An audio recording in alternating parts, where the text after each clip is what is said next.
Hello guys, welcome to the horror world.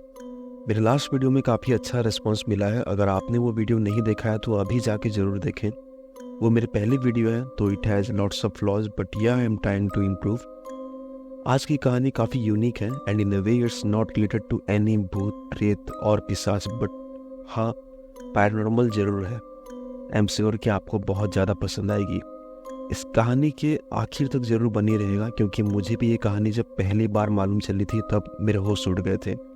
आज की कहानी जो कि मुझे मेरे ही एक दूर के रिश्तेदार ने बताई है एंड इन ए वे वो मेरा कजिन ही है जिसका नाम है Rajiv. Anyways, without wasting any more time शुरू करते हैं आज की कहानी। मेरा नाम राजीव है। मैं अहमदाबाद गुजरात में पला बढ़ा हूँ। मेरे डैड तो उड़ीसा के रहने वाले हैं और मॉम इज़ फ्रॉम चेन्नई।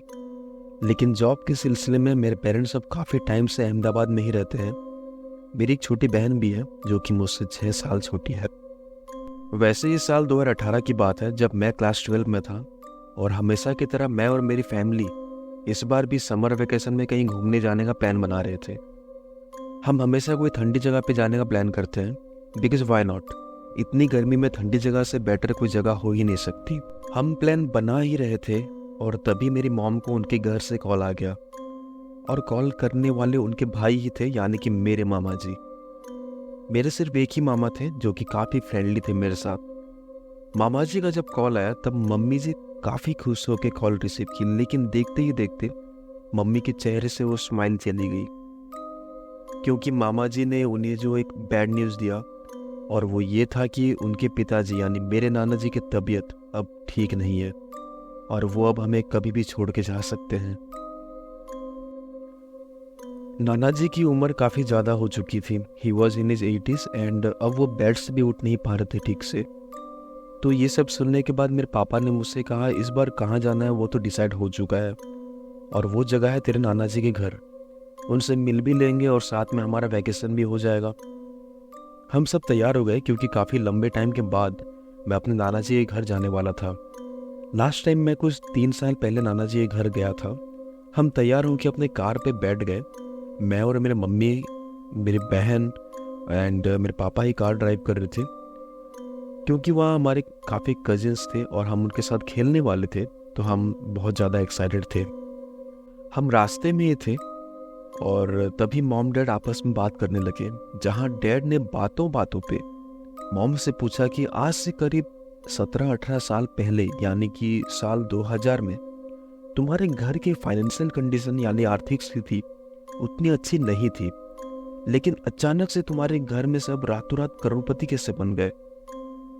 मेरे मॉम के घर वाले were very rich.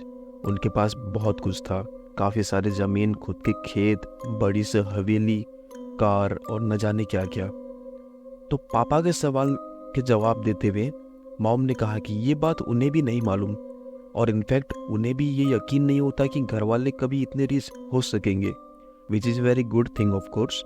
And in fact पूरे गांव में सब बात करते हैं कि ऐसा क्या हुआ इनके साथ जिसके बाद ये लोग रातों रात करोड़पति बन गए। This is a mystery which is unsolved in my village. तो ये था मॉम का रिप्लाई। मैं ये सारी बातें चुपचाप सुन रहा था और जब हम नाना जी के घर पहुँचे, my mom and dad both were right. मैंने इमेजिन नहीं किया था कि इतनी बड़ी हवेली होगी और वो भी एक छोटे से टाउन में। हमारे पहुंचते ही सब ने हमें वेलकम किया। मेरे कजिन्स, मेरे मामा जी, मेरी मामी जी और नानी माँ भी। हम सब खुश थे क्योंकि काफ़ी दिनों बाद फिर से हमारा रीयूनियन हुआ था। फिर हम नाना जी से मिलने गए। उनका हेल्थ बहुत ज़्यादा ही ख़राब हो चुका था। वो हमें पहचान तक नहीं पा रहे थे, बट समहाउ वो मुझे पहचान लिए। आई वॉज शॉक्ड क्योंकि काफ़ी दिनों बाद हम मिल रहे थे और वो किसी को पहचान नहीं पाए लेकिन मुझे पहचान गए। वो मेरा हाथ पकड़े और काफ़ी खुश हो गए और वो कुछ कहने की कोशिश भी कर रहे थे जो कि मुझे ठीक से समझ नहीं आ रहा था। फिर मामी जी ने हमें कहा जाके जल्दी से फ्रेश हो जाए ताकि हम सब साथ में बैठ के खाना खा सकें। हम फ्रेश हुए, फिर खाना खाए और सब ने डिसाइड किया कि अब हम सब मिल के कहीं घूमने चलेंगे।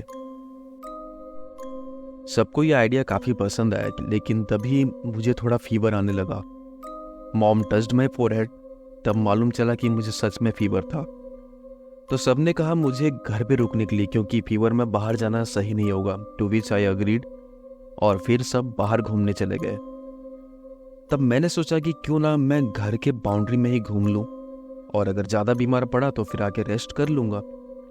ये कह के मैं बाहर हमारे बाउंड्री के अंदर ही टहलने लगा, जो कि बहुत ही बड़ा था। काफ़ी ठंडी हवा चल रही थी और धूप भी नहीं था, जबकि सुबह के बस 11 ही बज रहे थे। मैं बस हमारे बाउंड्री के अंदर टहल ही रहा था, और तभी मुझे कहीं से पायल की आवाज़ आई।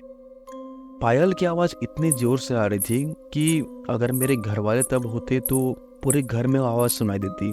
काफ़ी ज़ोरों से आ रही थी वो आवाज़।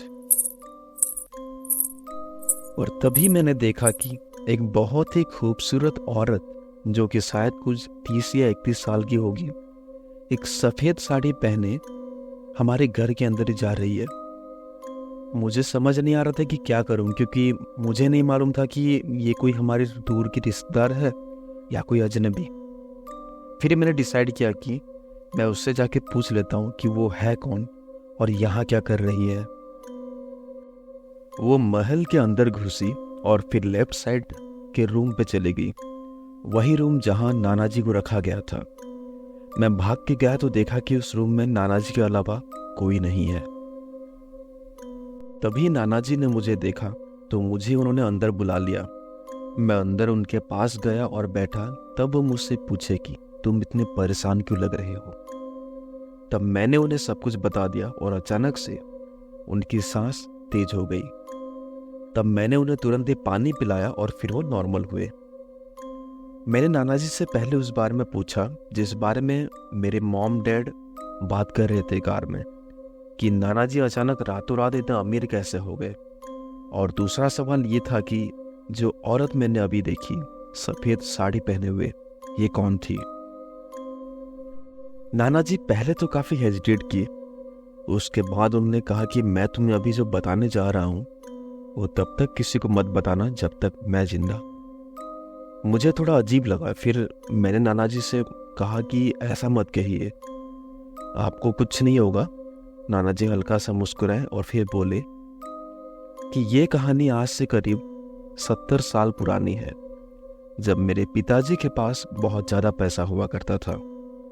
बहुत ही अमीर हुआ करते थे हम, और मेरे पिताजी कहा करते थे कि ये सब हमारी कुलदेवी का दिया धरा है। तब मैंने उन्हें तुरंत रोक लिया और पूछा कि नाना जी, ये कुलदेवी कौन है और करती क्या है, क्या ये कोई भगवान है। जिसके जवाब में नाना जी ने कहा, कुलदेवी वो देवी है हमारी जिन्हें हमारा खानदान पिछले 300 साल से पूजते हुए आ रहा है। जब तक हमारी कुलदेवी खुश है तब तक हमारे खानदान में कोई बड़ी मुसीबत नहीं आ सकेगी। फिर वो बोले, कुलदेवी की पूजा हम अक्सर करते रहते हैं, लेकिन हर 5 साल में एक काफ़ी बड़े यज्ञ का आयोजन किया जाता है जिसमें कोई भी रुकावट नहीं आनी चाहिए। वैसे ही 70 साल पहले मेरे पिताजी उस यज्ञ का आयोजन करते वक्त उन्होंने कुछ लोगों को जंगल से लकड़ी लाने के लिए कहा, और लकड़ी लाते वक्त उन लोगों ने जल्दबाजी में हर लकड़ी को परखा नहीं और वो गलती से एक गाय का हड्डी भी ले आए, जिससे मेरे पिताजी ने भी बिना परखे यज्ञ के वक्त उसे भी बाकी लकड़ियों के साथ आग में डाल दिया। यज्ञ के वक्त तो कुछ हुआ नहीं, लेकिन हमारे परिवार में हर चीज़ खराब होने लगी। कुछ रिश्तेदारों की मौत हो गई, हमारे आर्थिक स्थिति बहुत खराब होने लगी, इतनी कि हमारे पास खाने के लिए भी ज़्यादा कुछ नहीं बचा था। फिर एक दिन मेरे पिताजी जब सो रहे थे तभी उनके सपने में एक औरत आई जिसने सफ़ेद साड़ी पहनी हुई थी। जब वो आई तब बहुत ज़ोर से पायल की आवाज़ आने लगी थी। वो आके पिताजी से बोले कि इतनी बड़ी गलती तुमने कैसे कर दी यज्ञ के वक्त। पिताजी ने बहुत ही ज़्यादा माफ़ी मांगी, लेकिन कुलदेवी ने माफ़ नहीं किया, और उन्होंने कहा कि जब तक तुम्हारा कोई संतान बड़े होके यज्ञ के सारे रिवाज पूरा ना करे तब तक मेरा श्राप रहेगा तुम्हारे खानदान पे। यही वो कारण था जिसके लिए घर की मुसीबतें बहुत ही ज़्यादा बढ़ गई थी, और इस वक्त मैं काफ़ी छोटा था। बड़े होने के बाद पिताजी ने मुझे सब कुछ बताया, लेकिन शायद किस्मत में सब कुछ सही होना लिखा ही नहीं था। काफ़ी सालों की कोशिश के बाद 17-18 साल पहले जब मैं थक हार के खेत के पास और रात में करीब 2 या 3 बजे बैठा हुआ था, तब मैंने देखा कि एक सुंदर सी औरत सफ़ेद साड़ी पहने मेरी तरफ आ रही है। उसके पायल की आवाज़ चारों ओर गूंज रही थी और उसके बाल जमीन तक आ रहे थे। उस दिन चांदनी रात थी, इसलिए मुझे सब कुछ काफ़ी साफ साफ नज़र आ रहा था। वो मेरे पास आई और उसने बिना कुछ कहे अपने हाथों से 5 बड़ी बड़ी चाबियां मेरे हाथों में थमा दी। वो 5 चाबियां सोने की थी। मैं वहीं आंख बंद करके उनके सामने हाथ जोड़ के बैठ गया। लेकिन मैंने जब अपनी आंखें खोली तब देखा कि हमारी कुलदेवी अब वहां से जा चुकी थी। उन चाबियों को मैंने गौर से देखा तो मालूम चला कि वो 5 चाबी एक जैसे ही दिखती थी। फिर भी सबको दूर करने में उन चाबियों को ताला चाबी वाले के पास लेकर गया और उसने भी बोला कि ये 5 चाबी किसी एक ही ताले को खोल सकते हैं। वैसे ही हमारी आर्थिक स्थिति काफी खराब थी और जबकि वो 5 चाबी किसी एक ताले के ही थे, तो मैंने फैसला किया कि उसमें से एक चाबी को हमेशा अपने पास ही रखूंगा और बाकी के 4 चाबियों को बेच के मैं हमारा कारोबार शुरू करूंगा, जिसके चलते हम इतने आज अमीर हो सके। ये कहानी मुझे मेरे नाना जी ने सुनाई, लेकिन ये सब सुनते वक्त मेरे रोंगटे खड़े हो रहे थे बार बार, क्योंकि जिस कुलदेवी के बारे में नाना जी हमें बता रहे थे, मैंने उन्हें अभी कुछ देर पहले ही देखा था। मैं अब थोड़ा सा डरा हुआ था। फिर मैंने नाना जी से पूछा कि वो एक चाबी अब कहाँ है, जिसके बाद मेरे नाना जी ने बताया कि उससे जहाँ होना चाहिए वो अभी वही है। इसके बाद मैंने उनसे कोई सवाल नहीं पूछा, लेकिन सवाल यह था कि वो एक चाबी किस ताले का था। वो चाबी अब है किसके पास? अगर उस ताले को खोला भी गया तो उसके अंदर क्या हो सकता है? और तो और वो मुझे क्यों दिखाई दी?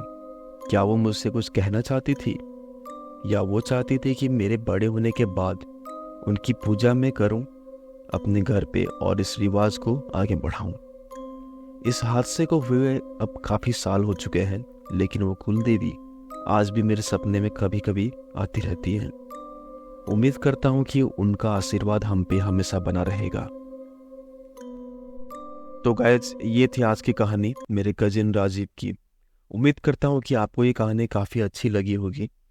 हर किसी से रिक्वेस्ट है कि मेरे इस चैनल को जरूर सब्सक्राइब करके इस वीडियो को लाइक करें और कमेंट करें। और कमेंट करके आप बता सकते हैं कि आपको ये कहानी कैसी लगी।